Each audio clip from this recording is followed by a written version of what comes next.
He's Howard Ibach, a former copywriter and creative director and the author of 2 books on the creative brief. And he's Henry Gomez, an ad agency strategist with 28 years of experience. Together, Henry and I are the Brief Brothers. We love talking about creative briefs, briefing, and advertising. We're back, Henry, with another episode. Today, we are welcoming back to our show Lance Saunders. Lance was a director of strategy and then eventually the chief operating officer at DDB Canada. And we're going to talk about the Creative Brief Archive and an essay that he wrote for my blog. Let's join the conversation. Yeah. Okay, so Lance and Henry and I will do a thing afterwards. So we're just going to jump into the conversation. Okay, everybody ready? Okay. Here we go. Mm-hmm. All right, Henry, we're back with another episode of the Brief Brothers, and it's a delight to welcome back to our show Lance Saunders. Lance and I met in 2007 when he was director of strategy at Campbell Mithun, and I was a freelance copywriter working on the H&R Block business. I did that for 2 seasons, 2 tax seasons. That's how they define it. And he went on to become the chief operating officer at DDB Canada, with offices, correct me where I get this wrong, Lance, Montreal, Toronto, and Vancouver. Edmonton as well. Yeah, that's pretty good. And Edmonton as well. Okay. Pretty good geography. 3 out of 4. 3 out of 4. Okay. So in other words, basically the entire country. He was responsible for a major agency's operations, and he lives to tell the tale, which is wonderful. So Lance Saunders, it's so great to have you back. Welcome to the Brief Brothers. Welcome back. Thank you, Howard. Thank you, Henry. Nice to be back. Looking forward to having an interesting chat with you guys. I invited Lance to come back with a very specific purpose, actually a couple of purposes in mind. And that is to talk about an essay that he wrote for me, which I will be publishing on my blog very shortly, that will come out in conjunction with, let's call it a relaunch of the Creative Brief Archive, which I announced about a year ago. I'm relaunching it now because in the meantime, I have been collecting quite a few briefs, but have been a little negligent in uploading them, but they are now uploaded. I would say I've uploaded about 50 new briefs to the archive. So I have in the neighborhood of 70 to 80 briefs divided by brand and by agency. So there's a duplication of some of that. And I want to let the world know that there are more briefs on the archive to get people to sign up for the archive, which is absolutely free, but also to put a pitch out to the world to say, well, I need more. We need to really, I want to go from 80 to 800 to 8,000 if it's possible, so that there's this repository that anyone can go to without any charge, no fees, nothing, to either view, download, comment, share, and then of course contribute to. So you wrote an essay, Lance, that will be published soon. And I wanted to ask you some questions about that and to get the conversation going. Sure. And before I say something wrong, let me just make sure I get the title right. You wrote this essay. It's called Beyond the Brief, The Hidden Key to Marketing Success. And ladies and gentlemen, I just want to let you know, I asked him to write maybe a 500 to 1,000 word essay. Lance gave me 2,000 words. So he's kind of, the idea here is it's not just a one-off essay. I'm going to ask Lance to recommend someone who can write the next essay for next month. So he's raised the bar pretty high, which I think is pretty cool. And I want to have a monthly essay posted on my blog that talks about the brief and draws attention to the archive. So you wrote a lengthy exploration of the thinking that goes into the brief, not the brief itself. Although Right. What you are talking about obviously will be reflected in the brief. So first of all, I want to thank you publicly for that excellent erudite exploration and writing, and wanted to let's just give our viewers kind of a top line tease about what it is that you were arguing for the brief. Share with us what your thoughts are, Lance. Sure. I think my thoughts were, we spent a lot of time really sweating over the details of the brief. And, the thought of, before we can inspire our consumers, we need to inspire our creative teams with a great, well-written, tight, really compelling, inspiring brief. But I think part of the issue we're having now, perhaps in communication today, lies a bit further upstream of the brief in have we really truly defined the client's problem. I know that we've been given a problem from the client. I think we may think we understand the problem, and we race to a solution. My old boss used to say to me, Lance, you're not a client service person. You're a fireman. Rush to the fire. And I think it's the rush to the fire is we have to prove that we have a solution to the problem. But I think we need some time to step back to truly understand have we truly defined the problem. And you had John Steele on a couple of weeks ago, who's, I'm a huge fan. He's an icon in the industry.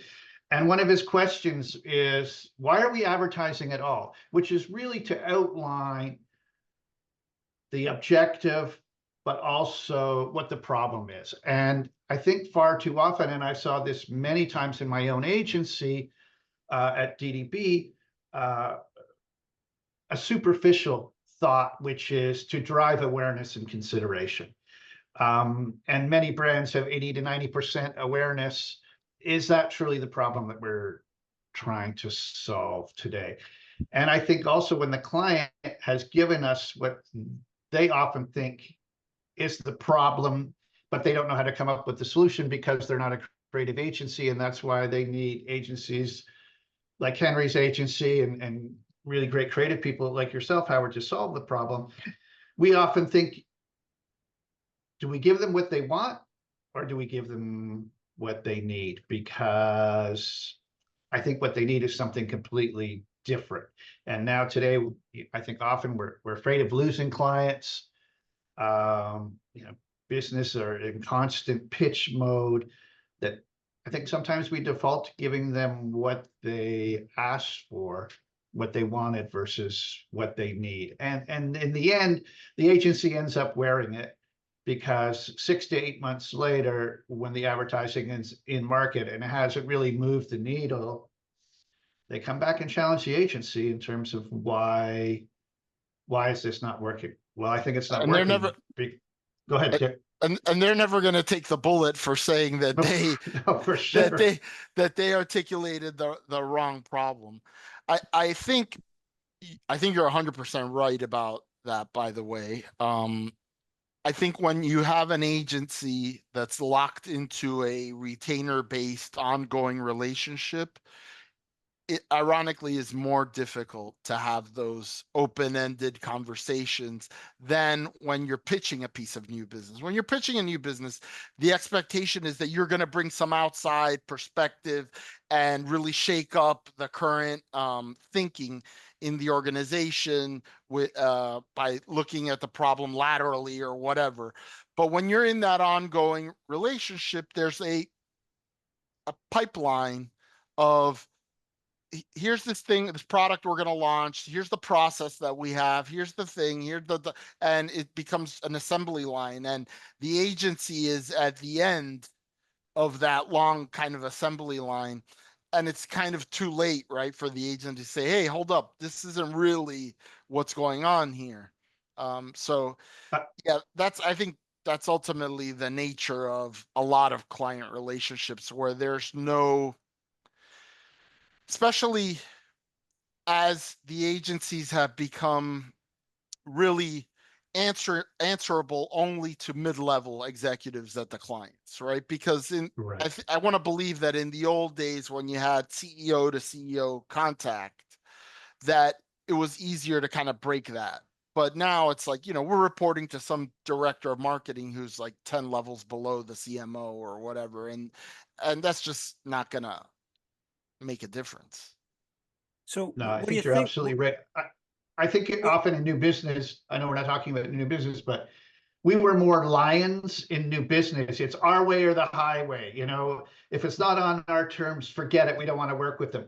But now we have another piece of business that's 30, 40% of your revenue. You're more of a lamb than a lion because there's a lot riding on keeping that relationship happy. And ultimately, it's great if you have great trust with your client, because I totally believe my old boss, Frank Palmer, said that the reason why we get to great creative is not because we have great creative people.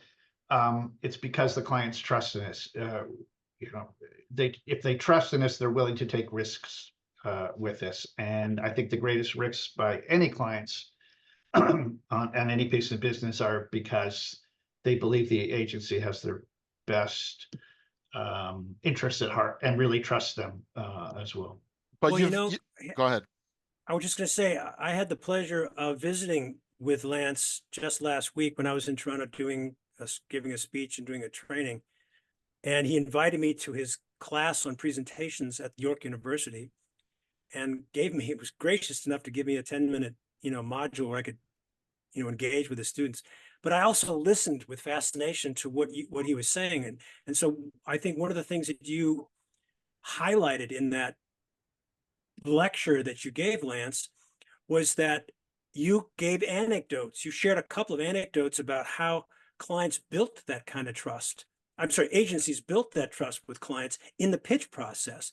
And help me out, because I may not get the details right, but you were sharing a story about an agency who came in and simply asked the people in the room to tell the agency about them, about who they were, what their problem was, and didn't do really anything about a pitch. Did I get that summary pretty well accurate? I think you did. I can't. It was a friend of mine. I think he was at Wyden, and he said their philosophy was, rather than us coming in talking about ourselves and our great case studies, we wanted to get the client talking about themselves. So they created a model with these 5 principles of trying to find out what the underlying problem was that the client had, which was their first meeting, which was really about a chemistry.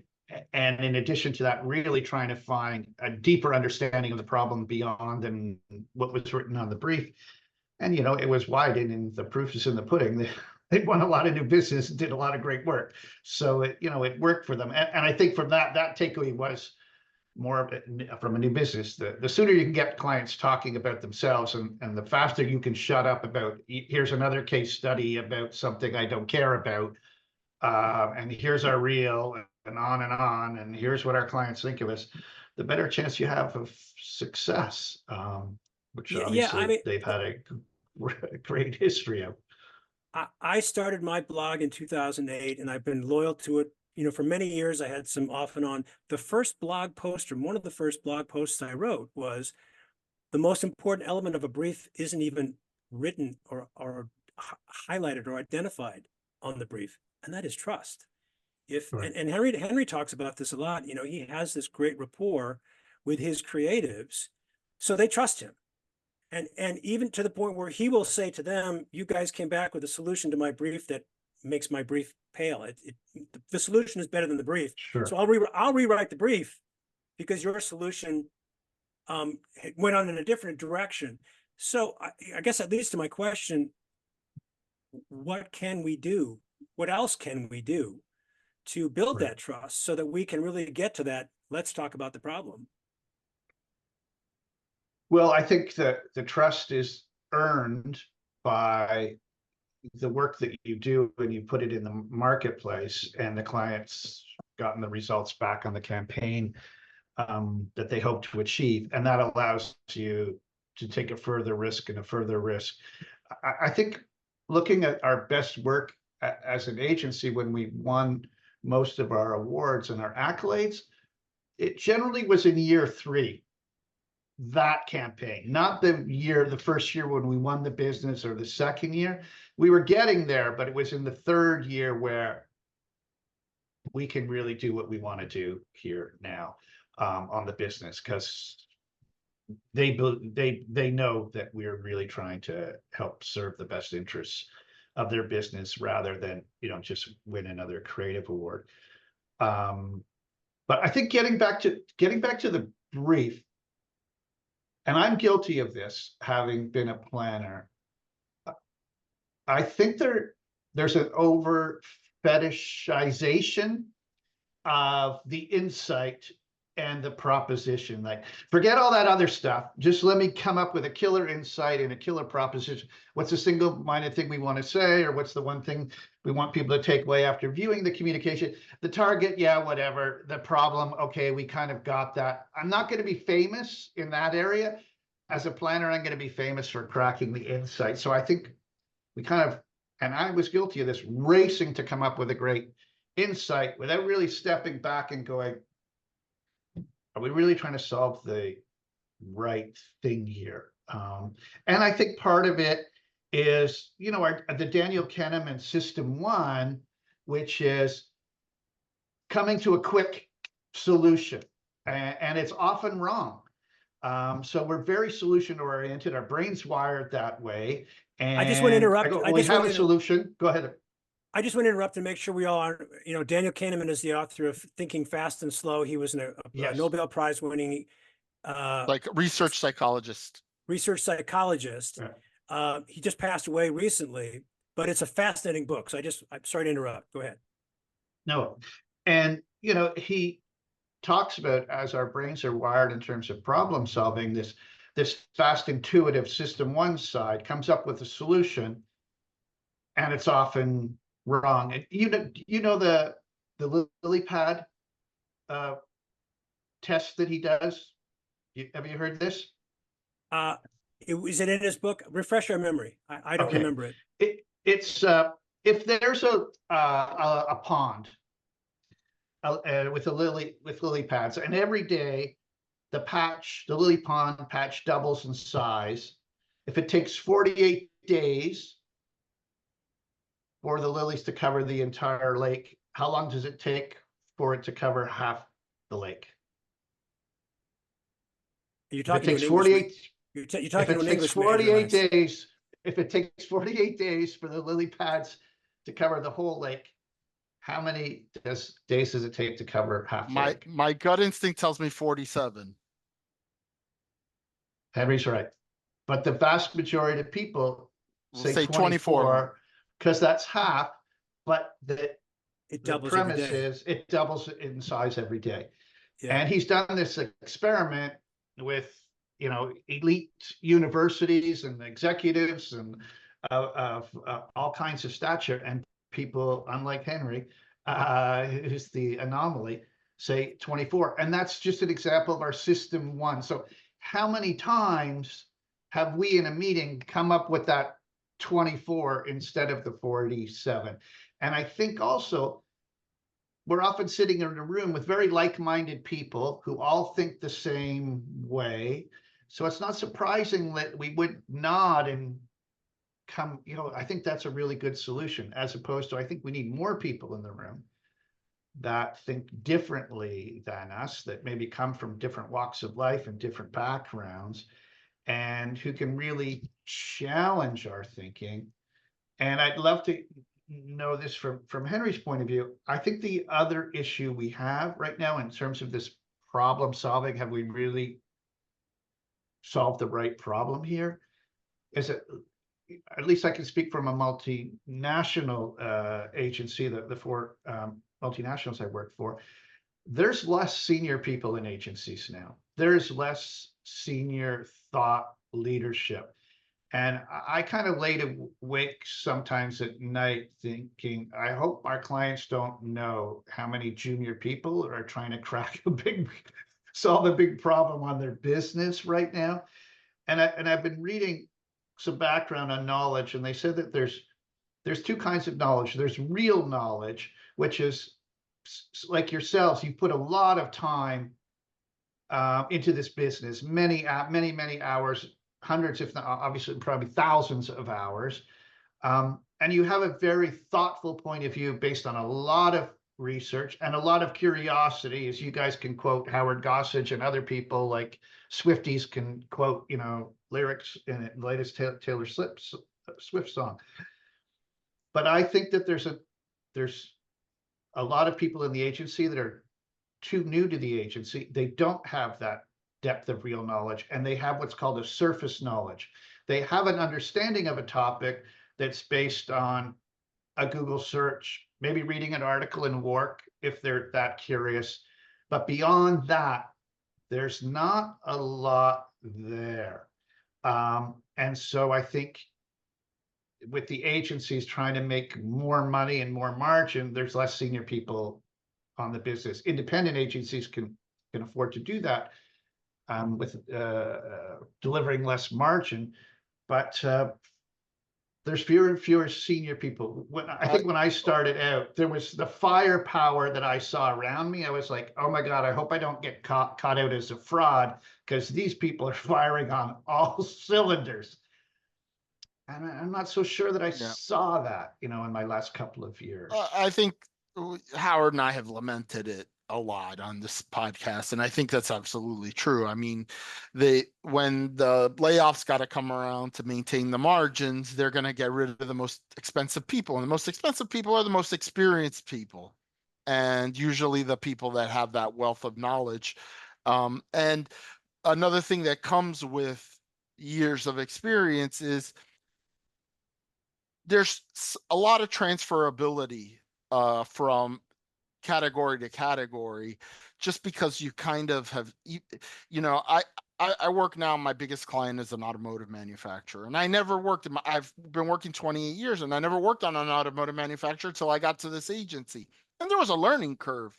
But I had worked in fast food. I had worked and so there is a transferability of kind of first principles and things like that, that are more important, I think, than having somebody who had a couple of years of automotive experience or whatever Absolutely. in their belt. But I also see it on the client side. Like, yeah, there's not as many senior people on the agency side, but as I was saying earlier, I think it's also the responsibility of who the agency reports to has been pushed down the ladder on the Right. client side as client marketing departments have gotten bigger, right?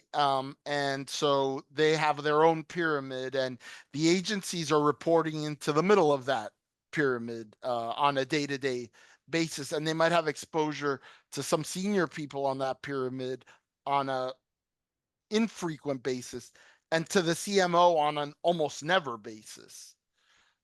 So I just want to get back real quick to one thought on system Mhm. one versus system two. We talked about system one. It's kind of the gut reaction, the instantaneous judgment and answer to a problem, versus system two, which is the more premeditated. You're thinking about a problem. You're trying to figure out possible solutions. This is weighing heavily on your mind. And in defense of system one, the vast majority of decisions that we make on a day-to-day basis aren't really that consequential. Right. And system one is pretty good at answering those. It's when you have the mismatch of the problem with the system that you really get into trouble, right? Like when you're using system one to solve something that is really more like this, this little riddle about the lily pads. We can afford to make a mistake because Right. there's nothing at stake. And so we cavalierly jot down the answer and say 24 instead of 47, because there's nothing at stake. But if I told you, hey, this is what your bonus depends on, you're going to start thinking about it in a different way.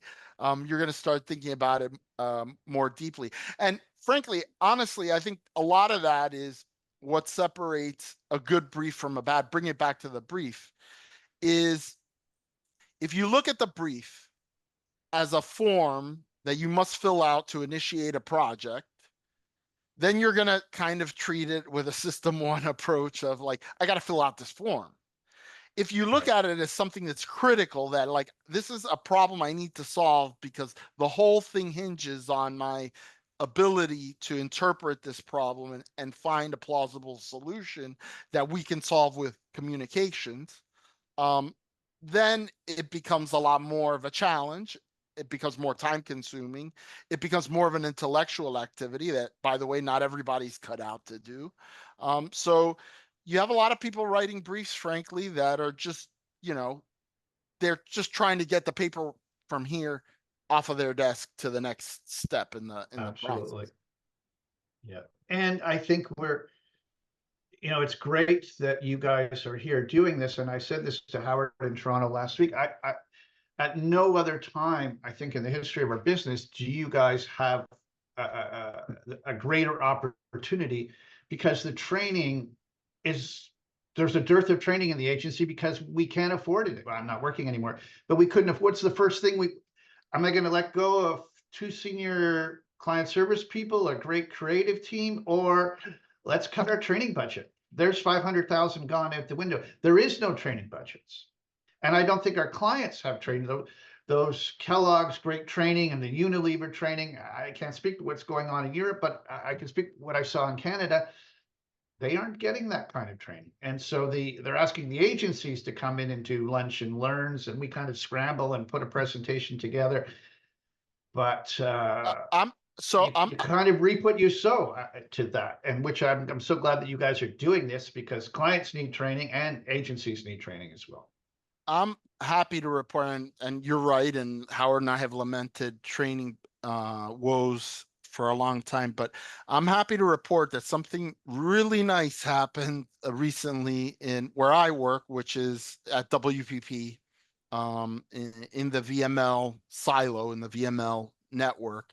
And that is that I was invited to a live lecture from Mark Trussman, and I'm going to screw up the resume, but he's a senior strategy person within the network, and apparently he teaches, and I'm going to say NYU, but I might be messing it up. It might be Columbia. I'm not 100% sure. And I've received a series of invites to these lectures that he's giving, which are basically what he's teaching at a very high level university based on his years and years. And within 5 minutes, I said, this is valuable. I need my whole team to be in on this. And it's all, now with Zoom and Teams, or whatever, in our case, it's Teams. It's all easily recorded, right? And made available. So it's on our learning platform. So I'm sharing it now with my entire team, because I know that they maybe didn't get the invitation. But I think that there's opportunities for training now that are a lot less onerous on the agencies and the groups than they used to be. Like I remember when I joined DDB in 2008, I mean, there was these CD-ROMs with training modules and things, and it costs a lot of money to put that together. This was just a PowerPoint, a guy talking about his experience, and the topic was an hour and a half. What is an insight? And a framework for developing an insight, live examples of what an insight is or could be, how the word is misused. I mean, it was really, really, really good, high level. And this is coming from somebody who's been doing this for almost 3 decades. So I think within the big agency networks, there is the expertise. There just has to be the desire to do it, and then just do it. Sure. Yeah. And the desire is probably there, just not the time. That fellow is probably being pulled in 5 different directions, but good on WPP for tapping into it and making it a priority for everyone, because we definitely need it. Let me put in a plug for the ANA, the Association of National Advertisers. They have this marketing training and development center where I'm a faculty member. I think they have something like 8,000. They represent 8,000 brands. I don't know how many members there are, but I've heard the number 8,000 brands represented, and it's anywhere from mom and pop to Fortune 50. And there are 70 to 80 faculty members, and we do, I don't know, a couple hundred topics of workshops. So there is that aspect of it. But you're right, Lance, the agencies themselves have dropped the ball, either because of lack of funding, lack of interest, lack of the skills. Although that's ironic, because, if you put together a series of great lectures at York University and teaching your students there, so the chops, the people who are practicing this and are the experts, have the chops to put together the training. Just like you said, you pulled in 5 different directions. So, and going back to the premise of this, I think there is good training on what is an insight and writing a great target persona and a proposition. You know, we've all had that training, but I don't recall ever having problem solving training and Yeah. looking at the, 6 different models that we could use. And I was super impressed, in researching this myself, of finding out that the CIA, the Central Intelligence Agency, has an incredible way for their people, analysts, to solve for a problem. And many of the questions were as pertinent to, you know, terrorism and a takeover as they were to trying to figure out, are we really solving the real problem on Coca-Cola Classic or on 5G or whatever it is. But I was no just one going to has ask ever you about that. taken us I through was going to that. ask you about that. Let's talk about that. I mean, as a little tease to your essay, can you give us a little highlight on what the CAA does that we can learn from? Well, I think when the post 9/11, the commission and the country was trying to do an analysis of what happened and why did they miss what they missed, they came to this conclusion within the Central Intelligence Agency that they probably hadn't been asking the right questions. And if they had been asking different types of questions, they might have connected the dots slightly differently. And ultimately, I don't know whether it would have prevented it or not, but certainly it may have been on the radar a little quicker. And so they developed a series of questions and a process, a methodology that they give to their analysts who are out in the field, who can use as a template to truly understand, what's going on in the area that they're studying. And we don't have that in terms of trying to crack the Coca-Cola brief or the the launch of the 5G brief. We kind of have some intuitive questions, and we might have something. I'm sure your agency has a philosophy, and DDB had, well, we've got 7 questions. Yeah, but whether they right 7 questions, did we really truly study those questions that we were asking to get to the brief? I don't know. I think we just thought that they were really intuitive, interesting questions versus had those questions, had that process really been vetted. And I liked what I had read from them. It was a very systematic, disciplined approach, as opposed to, I think ours was, well, here's a really cool question we could ask a client. Does your difference make a difference? Okay, great. It's an interesting question.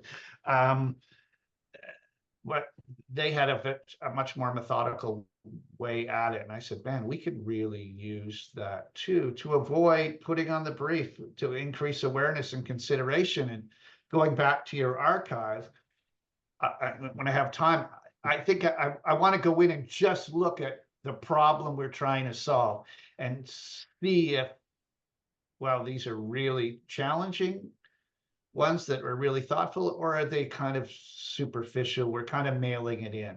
And I think if there's anywhere on the brief where I see what we're mailing it in, it's in that top box. What is it we're trying to achieve? What's the problem we're trying to solve for? Now, At least in my opinion, anyway. Yeah, sometimes briefs don't ask that question directly. They'll say something like, "Why are we advertising?" as opposed to "What's the problem?" And maybe the answer to that is the answer to what is the problem. Right. I find it interesting. No, go ahead. Okay. I was just going to say an example, and I'll get in trouble with my Leo Burnett colleagues here. And I may be the only person in the world that's not as impressed with this campaign as Khan was. And it's that lost class, that was about the stunt that they did where they got someone from the NRA, a past president, to come and make a fake commencement speech, but all the seats were empty because those 3,000 seats were students who had lost their lives and had been shot. And when I really read their brief, they said that their objective was to increase awareness of gun check, of what do you call it? background check? Gun violence. Background checks. Yeah. Their brief was to raise awareness about support for background checks. 86% of Americans are in favor of background gun checks. So is that truly the objective, to raise awareness about background gun checks if 86% of Americans currently want to have background gun checks? I don't think it is. And then the objective at the end of it was a great creative idea, but the objective was go on to change.org and sign a petition. Okay, well, if you have a population of 330 million people and 86% of it are in support of this objective already, I don't think signing a petition on change.org is going to change it. And they got, I think, 100,000 people to sign change.org, and our goal is 150,000. Oh, so what happens at 150,000? The legislation changes in the United States? Of course not. So it's a great creative idea, but I think it was going after trying to solve the I wrong think problem. that's probably an example of the strategy as presented in a case study being retrofit to an idea that somebody Right. had. And it's a great idea, but it's not solving for the real issue. Yeah, I mean, like if we're extending the example, a real objective would have been to put pressure to pass a specific piece of legislation, because that's the other thing, right? Background checks are in the eye of the beholder. There's some people will say, yeah, I agree with it, and we already have them in our state or whatever. Like, so if you've got to be more specific about what you're trying to do in order to convince me. And you're right, if I were on the jury, I'd look at it with like a little bit of a skeptical eye.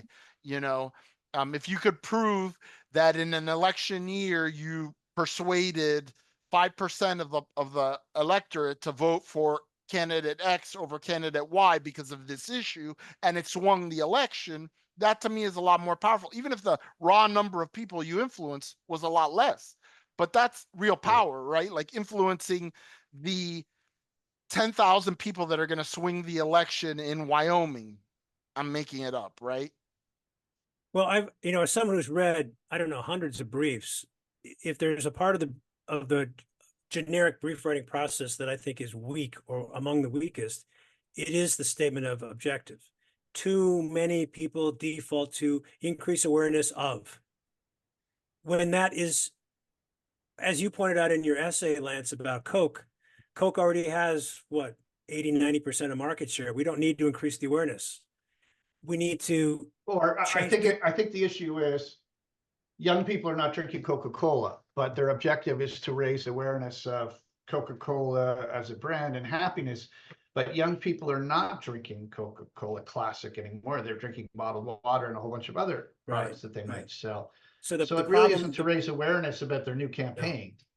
No. Right. It's the problem is they have different tastes. So how do we address the change in tastes? So I kind of chuckle when I see that, because I encounter so many, and I teach mostly marketers, and their default is to increase awareness, when that's a weak explanation of what the problem is, because it's often not awareness. It's like there's been a change of taste. There's a perception problem of what a particular product or service does. So, getting back to your essay, before we kind of pivot to, I want to just show everybody, do a little screen share and show everybody where we are with the archive. Tell me one other point that you make in this essay that I want all of you to read. And kind of give us a top line. One other point that you were particularly like about what you wrote, because it's a great essay. Well, one of the things that I found interesting is that the process of problem solving hasn't really changed in 90 years. Yes, we dress it up, and I'm sure WPP has their problem solving process just like DDB does, and we did 5 charts in a new business. Yeah, we had a great presentation on our proprietary methodology. for problem solving. But that book that Graham Wallace wrote in 1926, the 4-step process, it's preparation, incubation, illumination, and verification, with his 4-step process. And preparation is investigate the problem from all directions. And I know it sounds cliche, and I think we do it. And I think you guys were talking about it in one of your other podcasts with, we have the SWOT analysis, which is great. But have we truly investigated the problem from all directions? And then there's the incubation, which I think doesn't get talked about enough, which is walking away from the problem. And when you have time to walk away from the problem, it's sitting within your subconscious at a deeper level, and you don't know what is going to influence. It could be a Netflix special. It could be where you went for dinner. But there's some trigger that's going to help you solve the problem. And every methodology that I have read talks about how important it is to incubate the problem. And I think that's a huge step we're missing in the agency, because Henry, I don't know, you're probably sitting on 4 briefs, and you got to get to the client on Tuesday on this one and that. There is no 10 days you have where, just let me pontificate and think about it. That, all you planners just want to go away and think about it and noodle it. Well, you know what? In the going away and noodling it is where a lot of the magic happens, where you're connecting dots in a new way, which is coming up with an insight of, a revelatory truth that makes you look at the problem in a new way, according to Julian Cole, which is a great definition.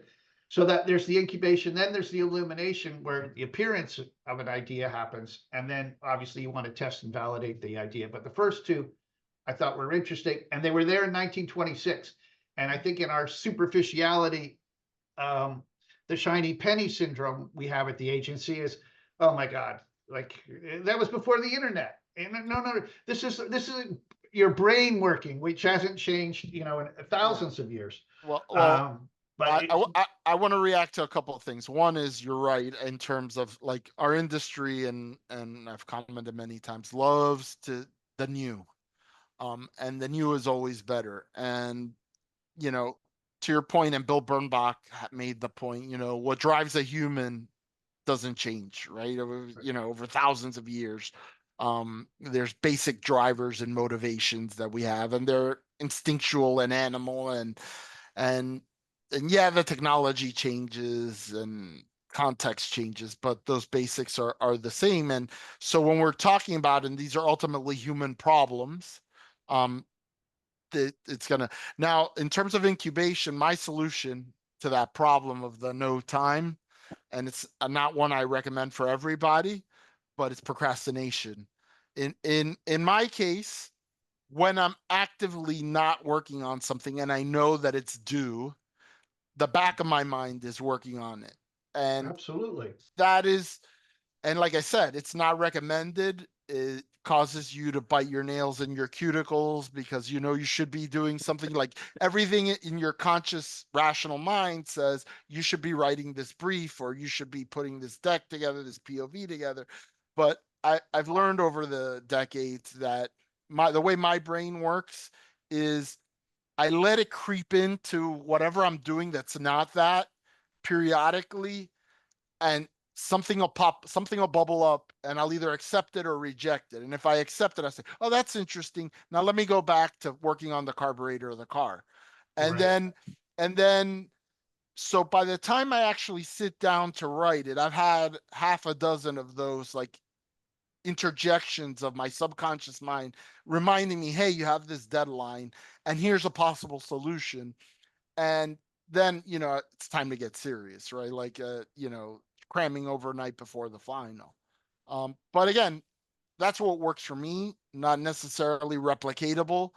But I agree that there should be, that's one of the reasons, by the way, I've taken a liking in recent years to briefing creatives on Friday afternoons. I always do.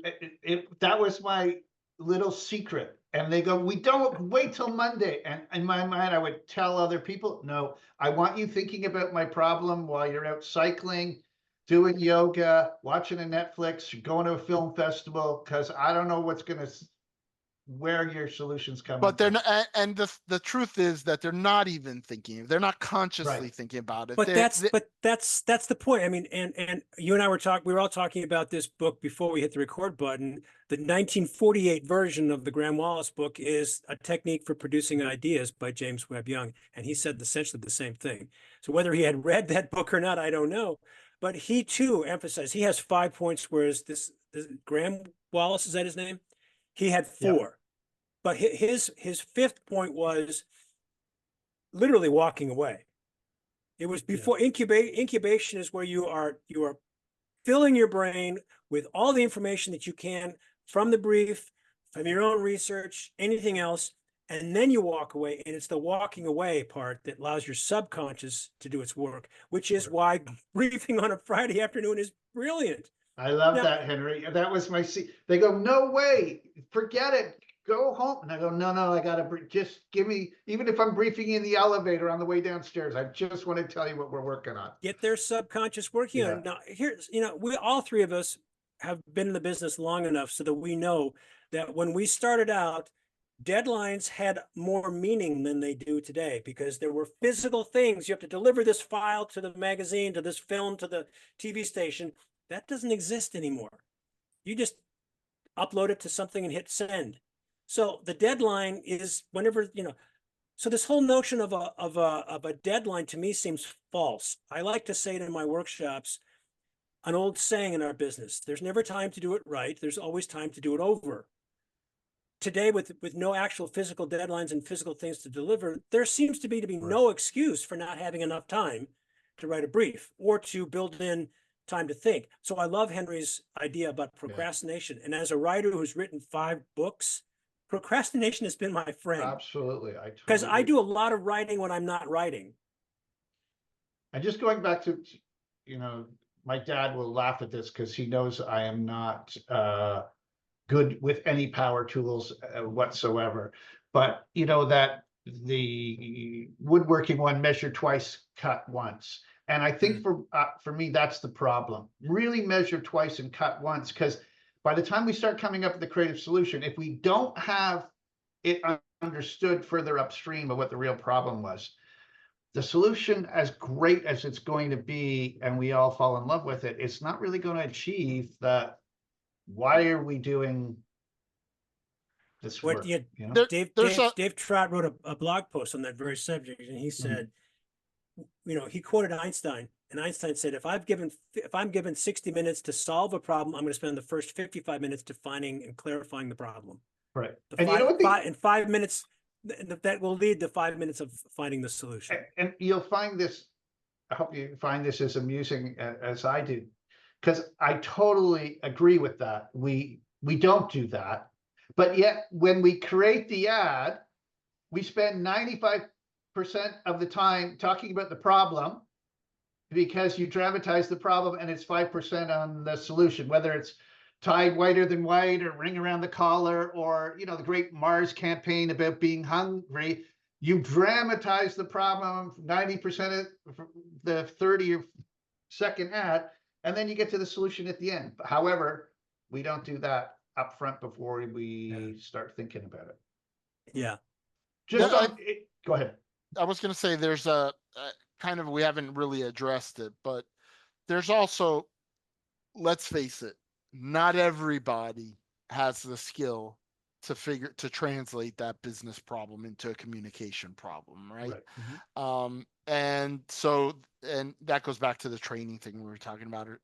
But I think the clients obviously are very proficient at articulating what their business problem is. Like, we don't have enough sales, or we need to launch this thing, or we need to, but what does that mean in terms of a communication problem? And a lot of that, I think one of the things we see a lot is the conflation of marketing with advertising. And they're not the same. And in a lot of cases, the problem, and if you have a good ad agency that has some marketing chops, they will be the ones that will push back and say, what you got is a pricing problem. or Right. what you have is a product variety problem, or something that is in one of the other P's that isn't necessarily advertising, or give them the bad news that, yeah, people are aware of your brand. They just think it's shit Right. because they've had a bad experience, or they know somebody that had a bad experience, or because you had that recall 5 years ago and you haven't done anything to remediate people's thinking about your brand. So Well, we have a great example. I have zero to do with this, but I was at the agency after it happened. For McDonald's, Our Food, Your Questions, which was created by I remember that. a division of DDB called Tribal. Super smart planners and thought leaders. And the client thought that they had a taste perception problem. Despite years and years of doing advertising about how good the food is, and you know the black background, you could see the tomato and the onions and water splashes. You know, we know that shot. But yet our taste perceptions scores are down. So the first solution is, well, let's just do some great food advertising. So, we know those shots sizzling on the grill, flat top, and the fries, and you know it's the salt cascading like snow falling in Vermont, whatever it is. But that wasn't the problem. You had a believability problem, a transparency problem, in that nobody believed anything you said. So why are we doing beautiful food shots? Which led to Our Food, Your Questions. Whatever you ask us, we are going to answer. And they created a team, and it became a digital idea. And they answered really tough questions about their business, and people gave them full credit, you know, about the pink goop and in the chicken nuggets, which isn't true. And do you have a company called 100% Beef, which they don't. But they answered really tough questions, and people gave them huge credit. And one of the scores they saw change for the first time ever, it was, this is a company I trust. I think their score increased by close to 50%, the highest change ever in the history of the company. And then people thought the food was pretty good, but it wasn't a taste perception. It was yeah, I a mean, transparency, authenticity problem. I think, and I remember that very clearly. I worked on the McDonald's business for 5 years, from 2008 to 2013. And I remember that very clearly. You know, and you're right. The strategists realized, like, there's a pop culture problem with McDonald's. Right. People don't like to say that they like McDonald's because it's considered all these things. There's a lot of memes in the pink goop was one of them. And all of a sudden the brand decided to take these things head on and show. I remember there was one video, and this was a series of videos, Howard. There was one video where they showed, like, well, the question was, how come my Big Mac doesn't look like it does in the ad? Yeah. And then they showed, well, you know, when we make an ad, we have a stylist, and this is how we do it, and whatever. And the reality is that in a restaurant, you know, there's part of our thing is we're going to do it really fast. The ingredients are the same, but blah blah blah. But that authenticity kind of really Right. carried the day in that particular campaign. I think that's a fantastic example. Yeah, I don't recall that myself, but it sounds to me, correct me if I'm wrong, but it sounds to me like it was a brilliant solution, but it wasn't all that creative. No, it was very creative. Was it? To Henry's point, the video they did of the question, why doesn't my Big Mac look like your Big Mac in the ads? And they took you behind the scenes and showed it, and the stylist, it had millions and millions of views. Well, I'm not saying that it wasn't popular. I'm just saying that it wasn't a conceptual thing. It was Well, a practice. It was like a product demonstration. What's the definition though of creative? Right. Like That's this was what this, Okay, that's- you know, I think this that's is creative like problem solving, yeah. opening your kimono to the entire world when you've been kind of steeped in secrecy, and because of that, you, like, that is very creative. Like, you know, Okay, really poor choice going, of words. Poor choice of words. I didn't mean creative. I meant it wasn't, and I'm struggling with the right words. It wasn't 1984. It wasn't the idea about It the wasn't background highly checks. Well, it for a wasn't- food students and the marketer, it graduation. was, I think to Henry's point, for a food marketer, it was 1984 of opening up you, instead of doing the tried and true, here's a slick piece of 30-second film that we're going to hire a food director. Okay, let me It try was, again. let's really It wasn't highly conceptual. It was a product demonstration. And that's tried and true Okay. advertising. So in other words, it wasn't something that someone said, okay, that was a cool way to solve the problem. I'm just going to just pull back the curtain and say, this is what's really going on. And that was in itself creative. So I was misspeaking, but I'm okay. saying this All wasn't a highly conceptual. It wasn't I hear flashy or sexy. Yeah, It it wasn't wasn't, sexy. it It wasn't, wasn't sexy. but it was effective, and Yes. and it was original. And, Exactly. and you know, as a strategist, as I saw that unfolding, because I came up, when I was working on the brand, I came up with that kind of saying. It's like, people hate to love McDonald's, and they do love it. They hate to love it. And one of the things is that what I saw underneath of that campaign was that a lot of the things that McDonald's would get tagged on negatively were actually positives. For example, their size. Who do you think gets better potatoes? McDonald's or Five Guys? Five Guys puts up a sign that says, today's potatoes came from such and such a farm in Idaho. But McDonald's gets to pick potatoes before anybody else in the industry. You know, when McDonald's came out with their smoothies, they changed the market for blackberries in America. So they get first pick of everything, and they have the highest quality vendors that you can get. So, but people don't see it that way. They see it as kind of this remote, large, faceless corporation. Another, you know, I know we're on a tangent, but another thing that I always thought McDonald's could have done better was to explain that there's a McDonald's corporation, but the McDonald's that you go to is owned by somebody that lives in your community, who's sponsoring the Little League baseball team, right? Who, you know, all those things. These are small, a network of small businesses that work with the McDonald's corporation and all of the farmers and the suppliers and all that. I think they could have done and should do more of that, and talk about how this is really a community-based organization rather than this, you know, thing that's in Chicago to the world. I'm with you. Okay, let me use this as an opportunity to pivot. I wanted to share with you where we are now with the archive. So this is the landing page of the archive, and you can see I've got it divided by agency and brand. And when I click on agencies, there aren't as many. We've got quite a few. Some that you know, some that might be kind of new. It's essentially about 2 pages worth of agencies, and brands. You can see I've got 7 pages worth. Wow. So we've got, and I'll just give you a sample.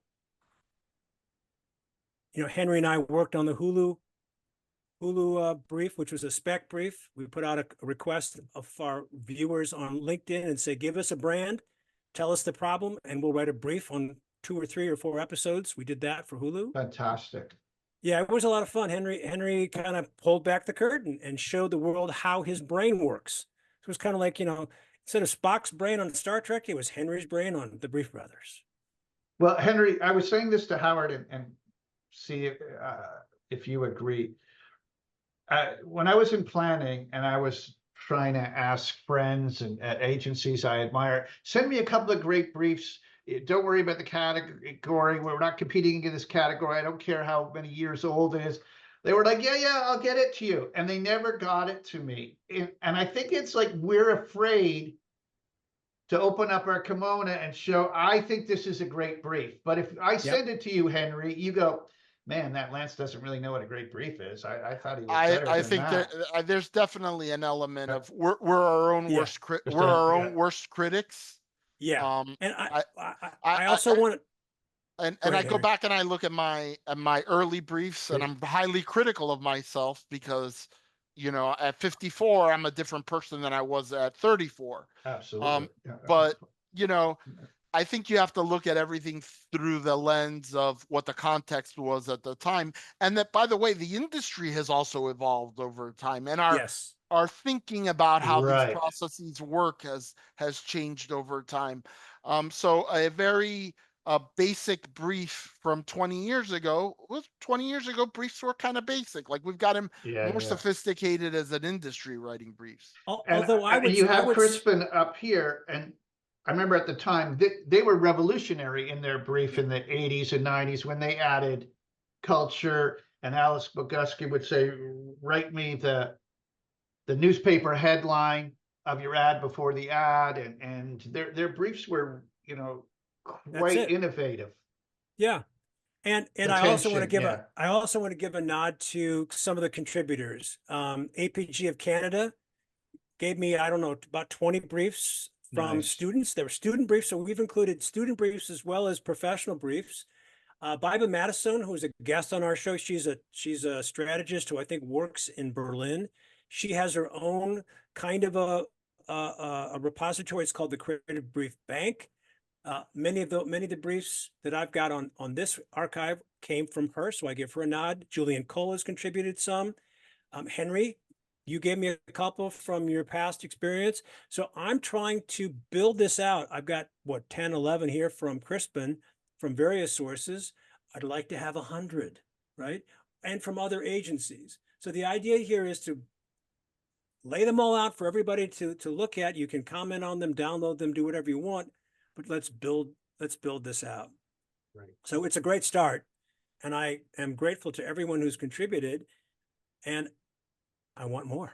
That's I want great. more. It's a great resource to have to go and check on them because they're hard to find. As Henry would talk, there's a case study. I don't know if that was the brief or that we've all written case studies for, and we kind of changed it a little bit. It's not exactly the brief. I have one brief that was reverse engineered by a couple of buddies of ours, Peter Paul Von Wheeler and Matt Davies, who run a company called betterbriefs.com. And they reverse engineered a brief for a project that was done by JC Deco, which is an outdoor media company in Spain, whose project, which was done by David, you saw the David Madrid, won a gold lion for a B2B campaign. It was for outdoor, Subway Outdoor was dropping. They had dropped 7% in sales in the previous year. So they're trying to build back the sales. So they did this an amazing campaign that won the gold at Cannes last month. And I don't have the brief, and I don't think Peter, Paul, and Dave and Matt had the brief, but they reverse engineered it. Now, these two guys have got, 50 plus years of experience combined. We can trust their judgment and their figuring out. It wasn't the most creative or inspiring brief, but it was clear. And Henry likes to say, if I can't get to inspiring, I want it to be clear. And it was a very simple, the 4-word proposition was Subway advertising really works. So I think it's worth mentioning that with this creative brief archive, Howard, you're not grading these briefs. We're putting them out there and to show how different people have solved different problems or attempted to solve them. And it's up to you to kind of figure out like, oh yeah, I really like that, or God, that's horseshit, that's terrible. And so I think that's what makes it a learning tool. It's not necessarily that you're gonna copy and paste or that these are the exemplars of this is to show what has been done. And the more briefs you get, the more you can show what has been done. And then people can kind of start figuring out for themselves, like, oh yeah, that's really good, or this could have been better. And in the case of a reverse engineered brief, I think it's just as valid as any other brief in terms of saying like, is this the right way to think about this problem? And to the point of Lance's essay, it's like, was this really the problem, and did the solution, does this all kind of make sense? Because we just saw with the example about the gun control, the background check thing is like all the boxes didn't really line up and check off for what the idea was. So I think that's an exercise that's up to the viewer, beauty's in the eye of the beholder. even, unlike a library which has librarians who are kind of gatekeepers, I'm not playing a gatekeeper. I'm welcoming all briefs, including student briefs. We look differently at a student brief than we do a professional brief, but that doesn't mean we can't learn something. The benefit of looking at a student brief is that they're not necessarily jaded. They have a little fresher look. They'll still make mistakes. That's fine. And that would be the challenge for us as professionals. What would we have done differently? How could we have made this Right. brief better? So as a kind of a final note, I wanted to give Lance an opportunity to draw an interesting comparison between what he used to do, but still has a passion about because he teaches it, and what he's doing now. And that is he has become a highly skilled and recognized wildlife photographer. I've had the benefit of looking at some of his pieces in his home when I was visiting with him and his wife. And he has done some gallery openings. And I want to give you a chance, Lance, to talk about your work and what connections you've made between your work as a strategist and a advertising leader to what you're doing now in wildlife photography. Yeah, thank you. I'll just take two seconds.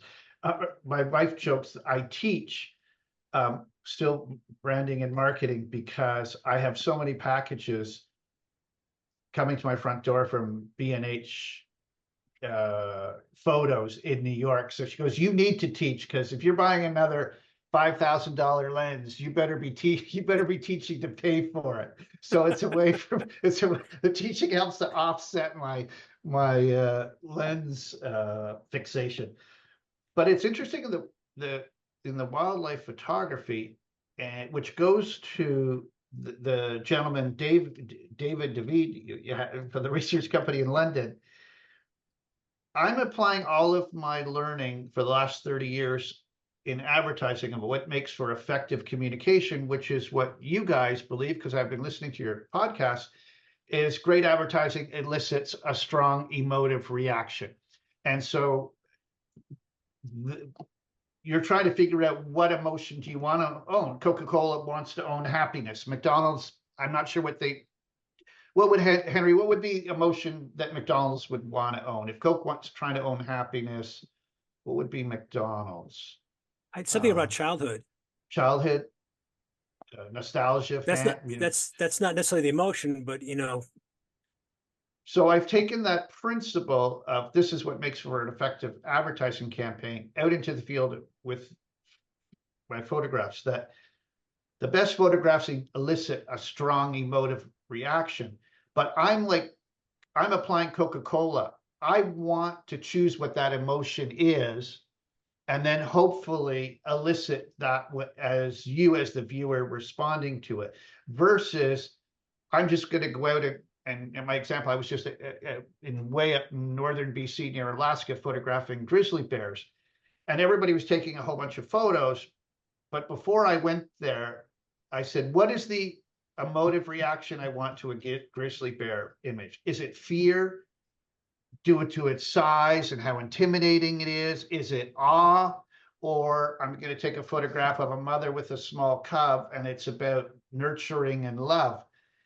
And so in my mind, I had 5 emotions that I thought would fit with the grizzly bear, and then went to try and photograph them and hopefully elicit that reaction, which is more purposeful than just going out to taking a photograph. And so Apple and Nike and McDonald's don't just put an ad on air and hopefully it elicits a strong reaction. No, it's in the brief.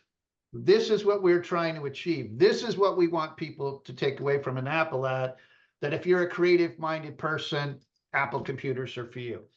So it's an interesting way of approaching my passion. And I'm constantly thinking about what's the brief. I've got it here. Here's I wrote my own brief for taking photographs in grizzly bears, and I have it all listed out of what image is going to deliver on what emotion. Hopefully it works, but at least it's a kind of a thoughtful way of approaching photography, which I find interesting based on our, we all come at it very similarly in terms of trying to elicit the reaction in the ads. And I was chuckling as Lance was explaining to me that when he was talking with some of the older photographers that he hobnobs with, that they're more interested in the technical aspects of the photograph, the composition, the contrast, the color, the framing, and emotion isn't even part of the discussion. But when you get your copy of National Geographic, as just one example, in the mail, and you open it up and you start flipping through it, and you see a picture of a cheetah tackling an antelope, you can't not have an emotional reaction, right? You're not saying, "Oh my goodness, I love the color saturation between the cheetahs." No, you're just like, "Oh my God, that's just so amazing." Well, So Henry, it is. you'll appreciate. Sorry, Henry, Howard, go ahead. Well, I was just going to say, it's just so remarkable, the disconnect between some photographers. I'm not going to categorize or do a sweeping generalization, because Lance, you're the exception. Some photographers focus only on the technical aspects and forget about what the reaction that's going to be caused by the photograph when that's displayed.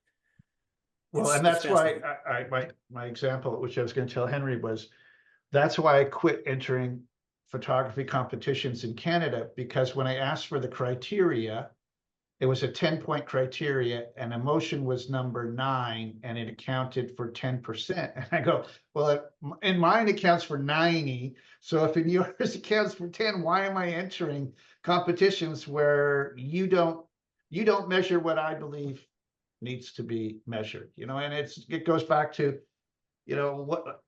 what are we measuring in research with that? Sometimes it's another famous Einstein quote, what often can be counted doesn't count, and what counts most can't be counted. And so, it goes full circle back to the briefs again of delivering on those objectives. Well, Lance Saunders, I'm so glad that you could join Henry and me. Henry's grateful too. Thank you so much for your insights. You were the one who kind of pointed me in the right direction when I was first starting to learn about the briefs way back when at Campbell Methuen. Thank you for this wonderful essay, which will be posted when this episode airs, and for your ongoing support for the archive. We could go on and talk about briefs all day long, but we're gonna have to wrap this thing up. So again, thank you so much for returning to the Brief Brothers. We're grateful to have you. Well, thank you both for having me again. It was a great way to spend a Friday afternoon. It was really stimulating. I always come away thinking about a whole bunch of different things after talking to the both of you, and much success. And I want to say thank you to you for what you're doing for the community in terms of adding this kind of value. Obviously, you have your own business here, and you're trying to pursue clients. But this archive is fantastic. Howard announced it in my class. You heard like 30 kids cheering, and they keep, how do I get it? Where do I go? Where do I go? Just relax.